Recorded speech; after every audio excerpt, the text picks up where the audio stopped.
Bonjour, bienvenue sur ce podcast. Je suis Hervé Bas, blogueur chrétien, et je veux aujourd'hui qu'on puisse partager ensemble sur la communication chrétienne. Alors, c'est un sujet passionnant parce que toute organisation chrétienne aujourd'hui a le désir de faire connaître ses activités, de faire connaître sa vision en communiquant au travers des réseaux sociaux, des médias de masse déjà traditionnels. Et donc, il faut pour ces organisations une bonne stratégie de com, des personnes motivées, des équipes bien organisées. Il faut également un matériel de qualité qui ne coûte pas forcément les yeux de la tête. Donc aujourd'hui, nous allons parler de formation d'équipe de communication, d'identité visuelle. Nous parlerons de la présence sur les réseaux sociaux, des photos et vidéos dans le cadre de la couverture de vos activités. Et pour finir, nous parlerons de la manière d'inviter des gens à participer à vos événements. Sur ce, let's go! Comment mettre en place une équipe de communication lorsque l'on a des ressources assez limitées?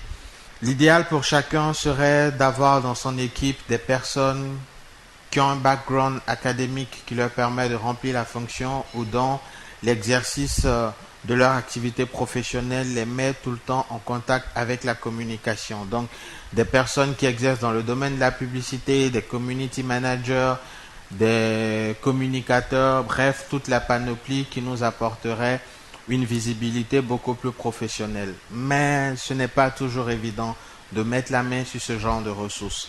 Alors, il faut faire avec ce que nous avons. Il faut travailler avec les bénévoles et les volontaires de notre organisation, leur communiquer la vision et les former pour qu'ils puissent efficacement répondre à nos attentes. La formation de ces équipes va nous demander un petit investissement parfois, une connexion internet pour que ces personnes puissent aller sur YouTube, télécharger des tutoriels et se former. Il faut toujours garder à l'esprit que c'est en pratiquant qu'on s'améliore, c'est en forgeant qu'on devient forgeron. Alors, dans un premier temps, vous aurez des résultats qui ne seront pas toujours très top. Ces personnes ne vous produiront pas forcément du contenu tel que le ferait l'équipe de com de Hillsong, de l'église Lyon-Centre. Vous n'aurez pas ce même résultat dès le départ. Mais ne vous découragez pas. Continuez à les encourager. Faites-leur des remarques. Permettez-leur d'aller à des conférences pour se former, pour apprendre, pour découvrir de nouvelles choses. Faites venir dans votre organisation des experts pour leur partager certaines astuces pour être meilleurs en matière de communication. Et vous verrez que cet investissement que vous ferez sur vos bénévoles va forcément payer par la suite.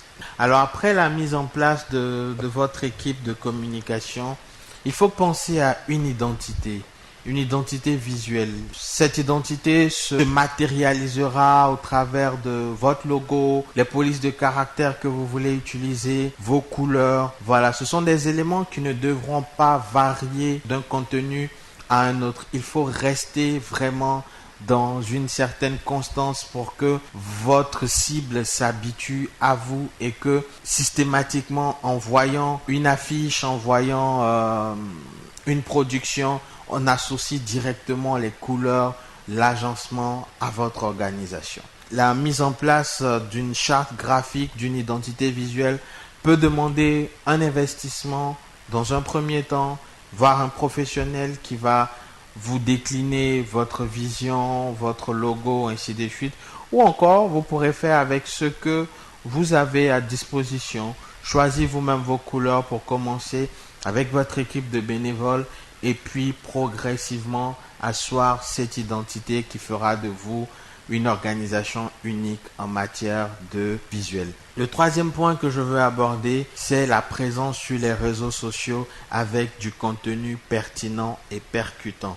Cette présence sur les réseaux sociaux aujourd'hui est inévitable pour toute organisation qui aspire à exister de façon digitale. Il faut être présent sur les réseaux sociaux les plus visités, donc Facebook, Instagram, Twitter, pour ne citer que ceux-là. Et en fonction de votre cible, arriver à produire le contenu qui sera le plus pertinent et percutant possible. Pertinent en ce sens que il faut que l'information que vous voulez faire passer soit le plus la plus perceptible possible au travers de vos visuels.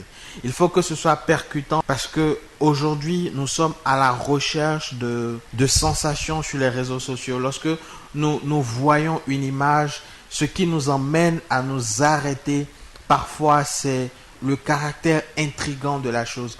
Alors cette percussion que va m'apporter l'affiche, c'est le fait que je puisse dire waouh, qu'est-ce que c'est? Que je puisse cliquer là-dessus et que j'ai le maximum d'informations.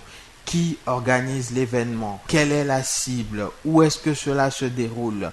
Comment est-ce qu'on peut participer à l'événement? Combien ça coûte? Pourquoi un tel événement? Voici le genre d'informations que j'ai besoin d'obtenir lorsque je suis en face d'un contenu à caractère chrétien pour une activité, un événement qui doit avoir lieu. Le quatrième point qu'on va maintenant aborder concerne les photos et les vidéos que nous prenons au cours de nos événements.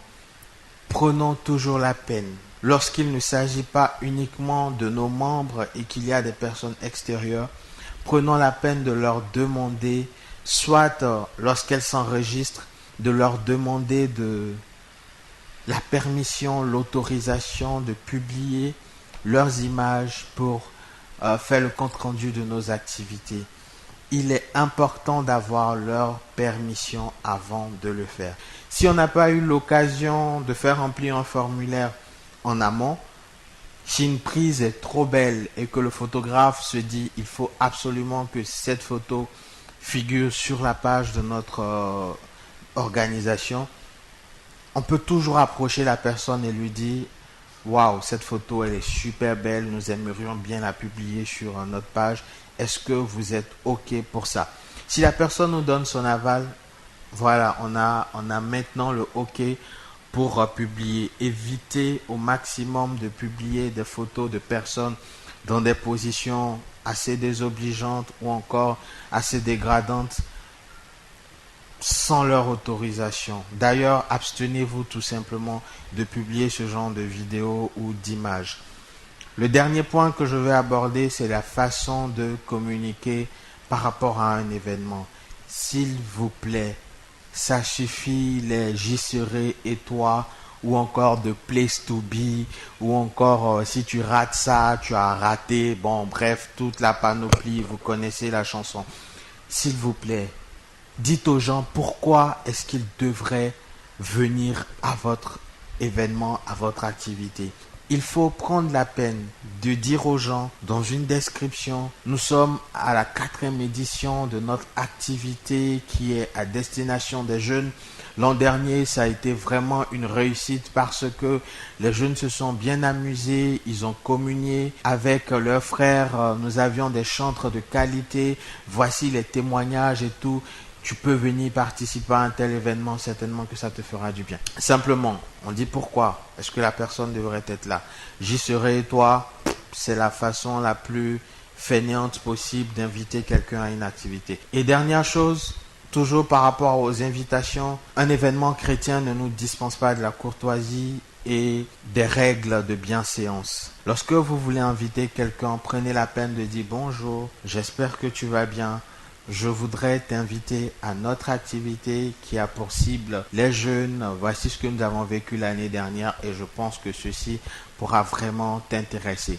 Évitez d'être envahissant, évitez de juste partager l'affiche dans la messagerie des gens sans rien d'autre. Ça veut dire que vous vous foutez éperdument de ce que ces personnes ressentent, dans quel état elles se trouvent. Tout ce qui vous intéresse, c'est d'avoir la conscience tranquille parce que vous avez partagé une affiche. Ceci est contre-productif et n'emmènera personne à participer à vos événements si vous continuez comme ça. Voilà, merci. J'espère que pour ce premier podcast, nous avons appris quelque chose. J'essaierai pour les prochaines fois d'aller un peu plus en profondeur sur différents sujets. Si vous avez des choses que vous voulez qu'on partage ensemble, si vous avez des commentaires, si vous avez des préoccupations, n'hésitez surtout pas à laisser cela en commentaire et je ferai l'effort de développer ces sujets dans les prochains podcasts. Que Dieu nous bénisse. À très bientôt.